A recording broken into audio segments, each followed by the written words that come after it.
ভোটের আগে প্রাথমিকের শিক্ষক নিয়োগ জানা যাচ্ছে যেমনটা যে আগামী 30শে ডিসেম্বর থেকে প্রাথমিকের শিক্ষক নিয়োগের ইন্টারভিউর প্রক্রিয়া শুরু হবে। 13,421 শূন্য পদে আবেদনকারী প্রায় 60,000 খবর সূত্রে। আরো বিস্তারিত জানতে কথা বলবো আমাদের প্রতিনিধি কৃষ্ণেন্দু অধিকারীর সঙ্গে। কৃষ্ণেন্দু, আমরা জানি যে এর আগে স্কুল সার্ভিস কমিশন নবম থেকে দ্বাদশ শ্রেণীর শিক্ষক নিয়োগের জন্য ইন্টারভিউ শুরু করেছে, আর 30শে ডিসেম্বর থেকে শুরু হতে চলেছে প্রাথমিকের শিক্ষক নিয়োগের ইন্টারভিউর প্রক্রিয়া। কি জানতে পারছো? আর দেখো, গতকালই সন্ধ্যের পর প্রাথমিক শিক্ষা পর্ষদ একটা বিজ্ঞপ্তি জারি করেছে এবং তাতে বলা হয়েছে যে 30 তারিখ থেকে 30শে ডিসেম্বর থেকে তারা শিক্ষক নিয়োগের জন্য ইন্টারভিউ নেবে। ইন্টারভিউ পর্ব শুরু হবে, প্রথমে ইংলিশ মিডিয়াম পর্ব দিয়ে শুরু হবে এবং ধারাবাহিকভাবে ইন্টারভিউ চলবে। এটা হচ্ছে শিক্ষক নিয়োগের জন্য ইন্টারভিউ পর্ব।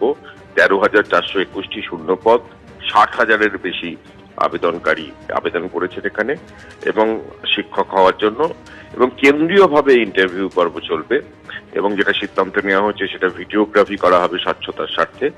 তারপর তার ভিত্তিতে একটা প্যানেল তৈরি হবে, সেই প্যানেল একটা রাজ্য ভিত্তিক হবে, একটা জেলা ভিত্তিক হবে এবং তারপর কাউন্সেলিং হবে এবং কাউন্সেলিং এর পর নিয়োগপত্রের সুপারিশ দেবে প্রাথমিক শিক্ষা পর্ষদ।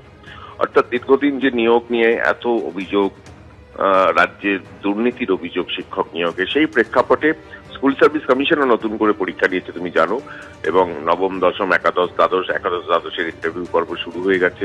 শেষের দিকে নবম দশমের ভেরিফিকেশন পর্ব শুরু হবে, তারপরে ইন্টারভিউ হবে এবং তারপর নিয়োগ প্রক্রিয়া শুরু হবে। এবং সেখানে প্রাথমিকের তরফ থেকেও এই বিজ্ঞপ্তি দিয়ে জানানো হচ্ছে যে তারা 13,421 শূন্য পদে তারা শিক্ষক নিয়োগের জন্য ইন্টারভিউ পর্ব নিচ্ছেন এবং ইতিমধ্যে কি কি করতে হবে যারা পরীক্ষার্থী, যারা চাকরি প্রার্থী, তাদের জন্য ডিটেল ইনফরমেশন দেওয়া হয়েছে।